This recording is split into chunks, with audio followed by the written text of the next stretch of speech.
Baik, Bismillahirrahmanirrahim. Assalamualaikum warahmatullahi wabarakatuh. Alhamdulillah wa syukurillah, syukur la ilaha illallah wa la syarikalah, wa syahadu anna Muhammadan abduhu wa rasuluh la nabiyya ba'dah. Yang terhormat Pak Kasih Pendidikan Bangsa, Pak Pengawas Pendidikan, ada Pak sama Bapak Santoso, karena Susanto, Bapak Santoso, kemudian kawan-kawan dari pendidikan madrasah, kemudian yang tentu yang saya banggakan, yang terhormat Bapak-bapak, Ibu-ibu, guru penerima guru madrasah yang sampai hari ini sudah sudah diakui sebagai guru karena setelah sertifikat dengan memiliki sertifikat itu berhak dan mungkin pada kesempatan ini itu pertama kita bersyukur hari ini kita bertemu, berjumpa, bersua di dalam majelis ini.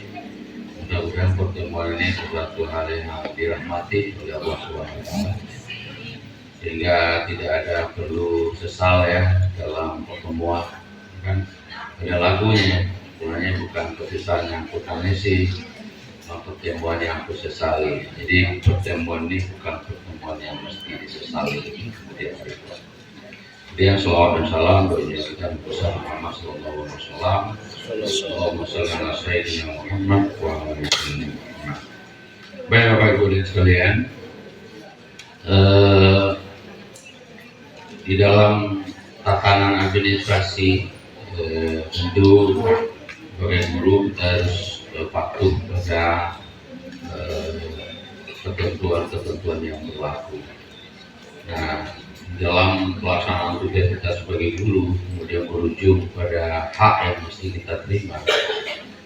Dari tahun ke tahun itu mengalami banyak perubahan. Ada cuklak, ada petunjuk laksananya, ada juknis, ada petunjuk teknis. Semuanya diatur, mulai dari undang guru, kemudian PP tentang guru, kemudian peraturan Menteri Agama atau keputusan Menteri Agama, kemudian petunjuk. Nah terakhir saya dapat info kemarin itu ada 6-10 ya tentang kewajiban guru. Ya, 10 ini mewajibkan bahwa guru-guru dalam pelaksanaan tugas ini mesti mengikuti jalur, apalagi saat ini menggunakan kemajuan teknologi. Kita mempunyai aplikasi, jadi kalau aplikasi bilang bahwa Bapak Ibu layak baru bisa dibayarkan. Kita punya guru madrasah itu ada simpatika, sistem informatika pendidik Kementerian Agama, dan umumnya itu digunakan untuk madrasah karena Kementerian Agama guru terbanyak itu adalah guru madrasah. Tapi simpatika juga digunakan oleh guru agama Hindu, agama Buddha, ya, kemudian guru agama Kristen, Protestan maupun Katolik. Yang tidak menggunakan simpatika guru PAI buat pula aplikasi baru namanya Siaga. Ini melalui simpatika. Jadi di juknis ini diatur mulai dari kualifikasi, ya, kualifikasi sertifikasi Bapak Ibu, kualifikasi guru itu mesti S1. Nah, semua kalau nggak S1 tidak bisa. Kemudian beban kerja harus 24 jam, tergantung apakah tatap muka dan ekivalen yang diatur oleh juknis yang lain. Jadi ada ekivalennya. Nah, wakaf berapa, kepala pustaka berapa, kepala berapa. Nah, kalau kepala madrasah dia lain lagi. Di PP nomor 19 perubahan PP 74 kepala nggak perlu ngajar. Nah, itu karena apa? Karena dulu kepala itu adalah tugas tambahan, ya. guru yang diberi tugas tambahan. Nah, kalau itu di PP 74, kalau di PP 19 perubahan PP 74 itu dikatakan kepala sepenuhnya, sepenuhnya menjalankan tugas-tugas manajerial, supervisi dan entrepreneurship atau pengembangan. Jadi 3, jadi nggak perlu lagi ngajar. Nah, kalau dulu di PP 74 mesti perlu mengajar lagi 6 jam karena ekuivalennya waka 12 jam, ya kan? Beli kelas berapa? Nah, jadi semuanya itu. Jadi kalau pembina school, pembina apa, nah itu diatur pula dalam hal ini. Nah, di perjanjian 604 yang 1610 itu dijelaskan betul, guru-guru harus selalu meningkatkan diri. Ini yang penting ya, meningkatkan diri, meningkatkan kompetensi diri. Kompetensi apa? Posisi guru itu kan ada 4, ada profesional, ada pedagogik, kemudian ada pribadi, kepribadian dan sosial. Nah, itu perlu. Nah, untuk itu ada peraturan baru. Salah satu jalan untuk meningkatkan diri itu adalah melalui atau pengembangan diri itu adalah melalui pengaktifan kembali lembaga-lembaga guru, apakah namanya KKG atau GMP. Nah, melalui GMP ini kita sekali semester harus mengupload pengembangan diri tadi. Apakah masalah konten pembelajaran, teknik pembelajaran, misalnya teknik penulisan, misalnya buat digital, selalu apa yang mau mendengar mendatangkan. Dengan syarat pertemuannya harus 24 jam, ya, 24 jam. 24 jam itu melalui GMP. Makanya ibu harus aktif di GMP, berbagi untuk pengembangan kompetensi kita. Nah, kemudian dihasilkan dapat sertifikat, diupload di Informatika. Kalau nggak diupload nanti ibu tidak bisa dapat sertifikasi. Dan di 665 ini diperjelas lagi itu. Nah, termasuk hal-hal lain yang perlu itu lakukan karena saya tidak detail yang bacanya. Bapak Ibu dan sekalian, hari ini saya ingin bicara secara umum bahwa madrasah adalah salah satu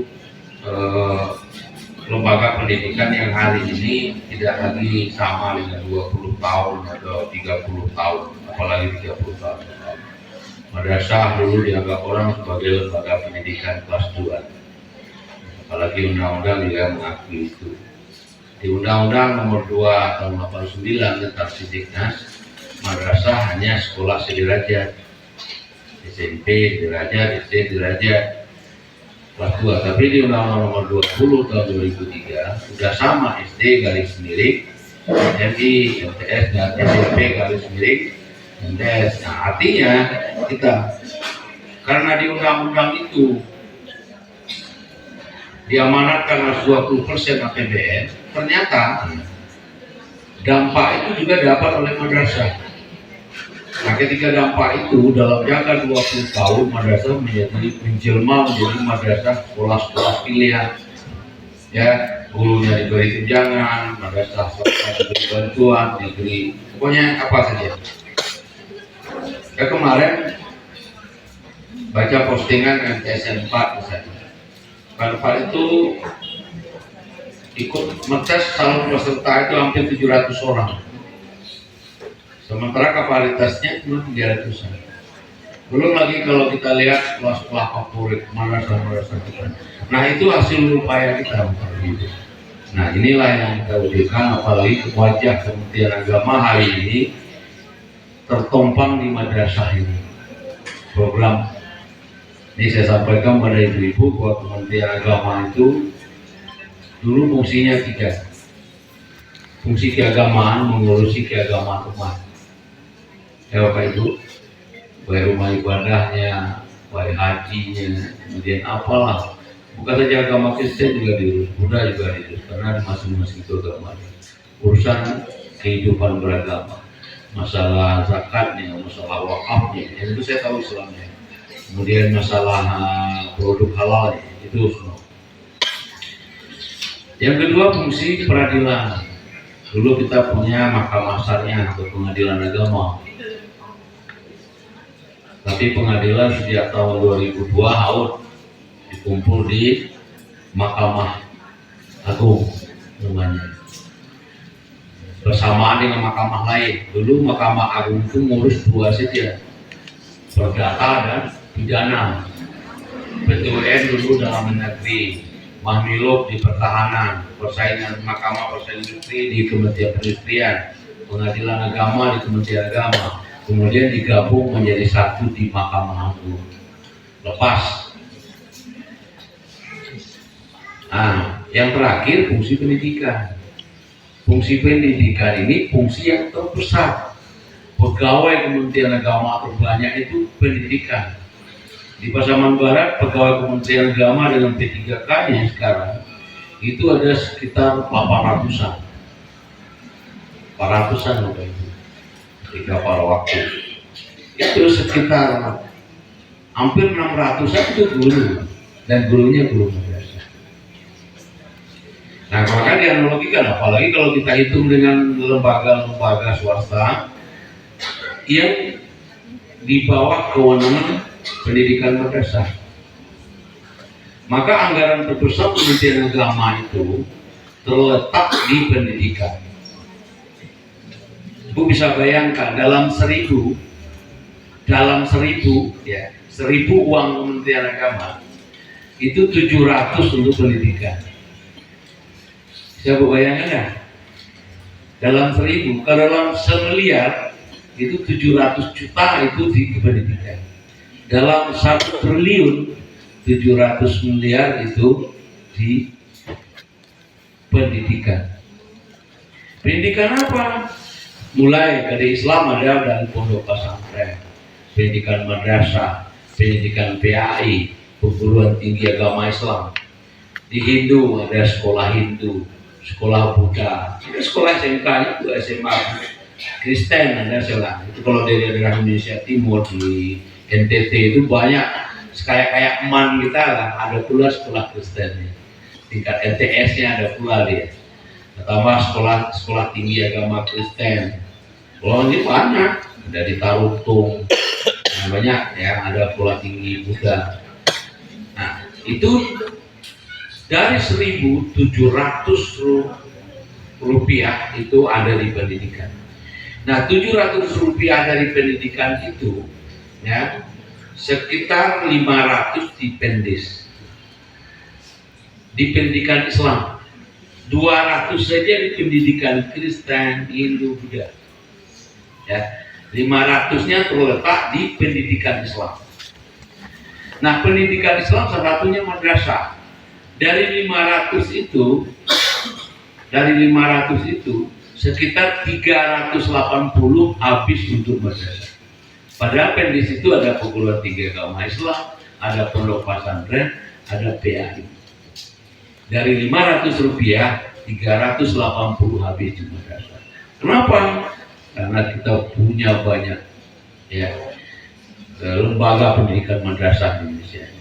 Nah, dari 380 tadi Bapak Ibu, itu sekitar 270 itu bayar belanja pegawai, habis untuk belanja menggaji guru, tunjangan profesi, termasuk juga kukin guru. Hanya 1.120 saja untuk pengembangan yang lain. Termasuklah di dalamnya hal lain. Itu nasib baik. Sekarang gaji sudah ditarik ke sekjen. Kalau masih di sekjen, nggak ada lagi Pak. Nah, ketika gaji ditarik sekjen, tapi baru ketika ditarik kita mesti efisiensi. Kami Bapak Ibu kemarin diminta efisiensi lagi. Nah, kemarin pagi sudah masuk bahwa anggaran Kementerian Agama di efisiensi untuk sekjen 70. Kita madrasah belum kita dengar di 70 juta. Padahal ada lagi kegiatan, tinggal gaji saja lagi. Nah, oleh sebab itu Bapak Ibu sekalian, mari kita ikuti juknis ini, pelajari, kemudian ikuti. ya. Nanti jangan marah-marah ke Kemenang, ibu tidak terima tunjangan karena ibu tidak mengisi aplikasi. Jadi mesti, dan simpatika itu akun pribadi. Nah kalau ibu dia bapak biasanya nggak paham, biasanya operator saja yang ngerjain, coba dong sekali-kali duduk sama operator itu supaya ibu bisa buka sendiri. Ya, nah, ini kan udah. Saya kasihan juga sebenarnya guru sertifikasi ini di swasta ya.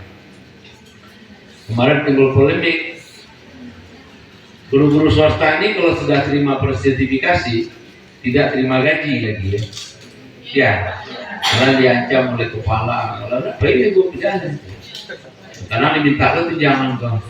Sama imbang lo sekolah ya duitkan keluar. Alas juta 20 bulan. Ya kan? Itu sebenarnya kan kita apa itu lingkungan gaji dan profesi itu beda. Walaupun kita sudah dapat tunjangan sepertinya gaji tetap walaupun 100.000. Cuman undang-undang kita tidak mengakomodir itu. Negara ini pelit loh Pak buat jadwal orang. Nah, nanti di bos nggak boleh digaji dua akun. Beda dong, gaji ya gaji, tunjangan ya tunjangan. Sama kayak kami guru negeri. Kayak Bu Yel, mana Bu Yelnya? Bu Yelnya. Gaji terima kan Bu? Tunjangan terima kan? Karena dia PNS. Makanya yang swasta siapa yang menggaji? Tentu orang yang punya sekolah itu menggajinya. Gaji tetap ada. Tunjangan itu, tunjangan profesi itu kewajiban hak ibu yang telah disahkan dan diatur negara. Ini kita ajak nanti seluruh swasta ini ya. Atau kalau ada kepala-kepala swasta yang menjadi kepala yang ada di sini.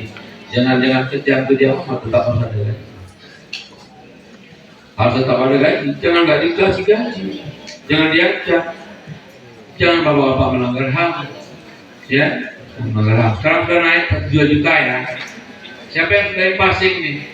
Yang dari Pasing siapa? Yang Pasing lumayan lah. Walaupun tidak pernah KGB ya kan.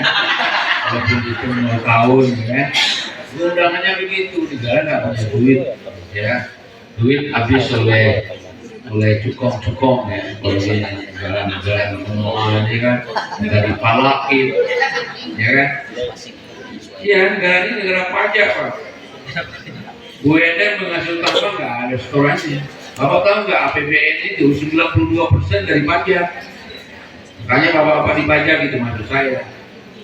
Di undang-undang dikatakan bahwa pajak kendaraan itu 2% dari nilai kendaraan. Mobil saya ras tahun 2023 dulu pajaknya 2.500.000 ketika baru, ya kan? Kalau 2.500.000 beli cuma 200 juta baru waktu itu.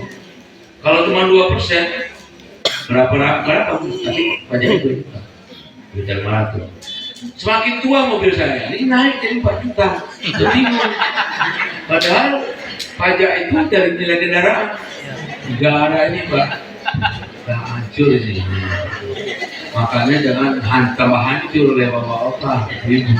Bekerjalah mendidik anak-anak, menghasilkan anak-anak yang bisa memperbaiki kondisi negara ini. Bapak paham ini? Ya, emosi sedikit. Jadi ini Pak, karena pajak saya terlalu mahal. Kalau saya jual mobil saya itu 50 juta nggak berani orang beli. Nah, pajaknya 4 juta, berapa persen itu? Penting, ya kan? Kan gila nih negara ini. Ya. Jadi Bapak Ibu sekalian, mari kita bekerja ikhlaskan. Kemudian Pak Kasih, kita nanti undang pola-pola madrasah swasta ini harus manajemen yang jelas. Kalau memang kondisi keuangan sekolah itu agak pahit, ya, memang kita pahami guru-guru bisa mengikhlaskan. Tapi kalau semula dia punya honor 500.000 misalnya aja, berarti begitu dia sertifikasi diputus honornya itu nggak boleh. Ya Pak ya, boleh sedikit atau mau terima. Ini perlu Pak ya, Bapak zalim kalau tidak menggaji orang, ya, yang tunjangan itu dari negara, karena itu kewajiban negara. Berapapun tunjangan uangnya ada, gitu Pak. Itu kita kemudian. Oleh sebab itu ikutilah nanti pencerahannya. Saya nggak bisa lemah, ada kawan adik saya kemudian Kapit juga ada mulai ya. melakukan laksana kegiatan ini. Mudah-mudahan menjadi guru ini memang saya senang loh. Saya dari keluarga guru, ayah dari nenek saya guru, belum ada republik ini tahun 2000, tahun 30 sudah jadi guru nih. Kakek saya guru, nenek saya guru, bapak saya guru, ibu saya suaminya yang guru karena bapak saya guru. Nah, saya tidak guru. Ya. Saya, kakak saya guru, adik saya guru. Nah, saya ngurusin guru. Dari lama saya ngurusin guru. Apalagi ketika saya sudah di Kanwil itu terasa sekali saya memperjuangkan guru supaya TPG-nya tidak kurang, supaya infasinya tidak terhutang, kemudian TPG-nya tidak terhutang. Nah sekarang saya kalau berkah ya, kalau hidup saya berkah sering-sering ketemu guru. Nah saya yakin ini setelah ketemu bapak-bapak ini banyak keberkahan yang saya dapatkan. Kenapa? Guru adalah pekerjaan yang mulia. Tugas-tugasnya itu adalah tugas-tugas yang diemban oleh Nabi. Tugas-tugas egalitarian, tugas pesan-pesan kenabian. Tidak ada guru yang menyampaikan kejelekan, semua guru menyampaikan kebaikan.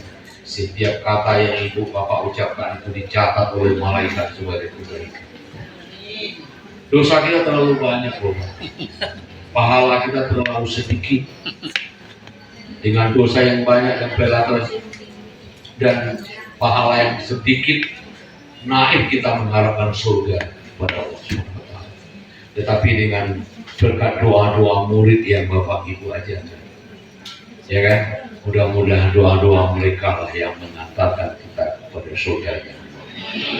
Ini Pak, ibu jangan mengajarkan, jangan menggurui, jangan menilai anak. Doakan sajalah anak-anaknya yang baik, gak usah jadi yang pintar. Ya nanti ibu kecewa. Kepintaran itu akan datang sendiri. Yang penting output dari pendidikan itu adalah perubahan perilaku seseorang dari tidak baik menjadi orang baik. Maka Nabi mengatakan di zaman tabu Bani Adam, ketika anak Bani Adam itu meninggal dunia, jadi kata malu putus sama badannya, ilah salasin. Salah satunya apa? Mengajarkan ilmu yang bermanfaat, dan selagi ilmu yang kita ajarkan itu dilaksanakannya seperti MLM Jawa. Coba berpuluh-puluh tahun satu lihat di samping anak-anak yang anak doa yang boleh gak ada kata jariah tapi bekerja. Itulah saya harapkan, saya katakan setiap ketemu guru kita ada keberkahan. Jadi bapak ibu begitu, jangan ibu-ibu kan saya katakan tadi pesan-pesan kenabian.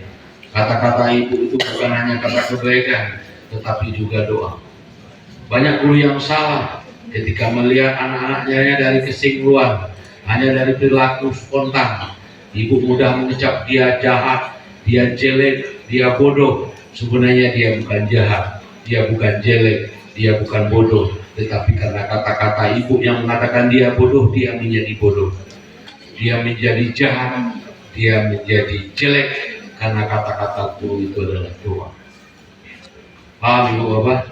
Maka oleh sebab itu janganlah mudah memberi vonis kepada anak. Di akhir cerita ini saya sampaikan satu kisah yang sering mungkin bapak pernah dengar.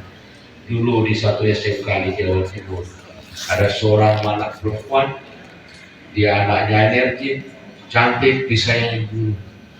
Tapi juga yang anak SMA kelas 1 mungkin biasa-biasa saja. Kelas 2 terjadi perubahan hormonal. Dia ingin dilihat cantik, kata orang namanya pemilitas. Dia lihat orang ketika cantik itu pakai lipstik. Lipstik di sini ya pakai lipstik, pakai bedak, ya kan? Maka dia juga pakai bedak tuh Pak. Maka satu hari tak punya kakaknya, tak punya temannya, dia tahu, dia pakailah lipstik sedikit, bedak sedikit. Begitu dia ke sekolah, gurunya terkejut. Kamu ada apa ini? Kau pakai bedak, pakai tinju, kayak pelacur ibu lihat, gitu.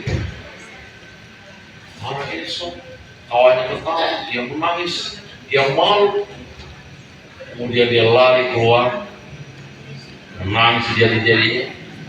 Seminggu, 2 hari, 3 hari, seminggu, sebulan dia nggak datang ke sekolah. Banyak anak kos, cari pun kampungnya nggak ada, cari tempat keluarganya nggak ada, ketemu, hilang dia. 6 bulan berlalu, satu malam kawannya ketemu, lihat dia pakai pakaian seksi, lampirin. Kenapa kamu kayak gini? Kenapa kamu kesini? Dia menangis, katanya saya malu pada waktu itu. Guru yang saya sayangi, ibu yang saya sangat hormati, yang saya kagum, yang bakal idola saya, di depan kawan-kawan bikin saya malu, bahkan mengatakan saya pelacur. Malu dong saya. Mendingan dikatakan pelacur, sekalian aja dia jadi pelacur. Anak itu betul jadi pelacur. 6 bulan kemudian ketemu oleh kawan. Makanya ibu dengan mudah memponis anak. Ibu tidak tahu apa yang dihadapi di rumah, kemiskinan apa yang dia temui, impitan kehidupan apa yang dia hadapi. Ya, makanya ibu harus hati-hati dengan anak. Kenapa dia tidak pakai sepatu? Jangan dicap. Ibu jangan melihat sesuatu dari segi apanya. Sekali-sekali cobalah melihat kenapa dia seperti ini. Coba memahami orang, why, kenapa? Gak tahu ibu kenapa apa yang terjadi di rumahnya. Nasi yang tidak ada, makan yang tidak ada. Sekali-sekali coba belum visit home ke rumah orang tuanya, lihat apa yang terjadi. Puji dia, panggil dia baca. Tahu nggak kamu bahwa ibumu menyolahkan kamu, bapakmu menyolahkan kamu. Dia ingin anaknya berubah, tidak seperti kamu, seperti dirinya yang hidup susah. Orang tuamu meyakini bahwa dengan pendidikan inilah jalan untuk memperbaiki hidup. Sampai kepada anak-anak, bicara dengan hati-hati. Jadi dari hati ke hati, bukan dengan marah. Dia lihat begitu teknik-teknik pendidikan yang perlu kita lakukan. Ibu panggil anak-anak yang suka main game. Kamu percaya? Kamu yakin dengan game ini kamu bisa? Ibu nggak melarang kamu main game. Cobalah ulangi pelajaran. Cobalah bagi waktu. Di hari libur baiklah kamu mainlah sesuatu kita. Cuma itu dari hati mengajar anak. Nah, itu yang saya harapkan bahwa pendidikan madrasah itu harus berbeda dengan pendidikan sekolah. Karena madrasah ini adalah modernisasi pendidikan Islam. Kita tidak hanya mengajarkan pengetahuan, tetapi kita menyampaikan pesan-pesan kepada dia agar dia tumbuh menjadi orang yang baik. Itu mungkin yang saya sampaikan. Mohon maaf, wallahu muwaffiq ila aqwamit thoriq. Wabillahi taufiq wal hidayah. Wassalamualaikum warahmatullahi wabarakatuh. Amin.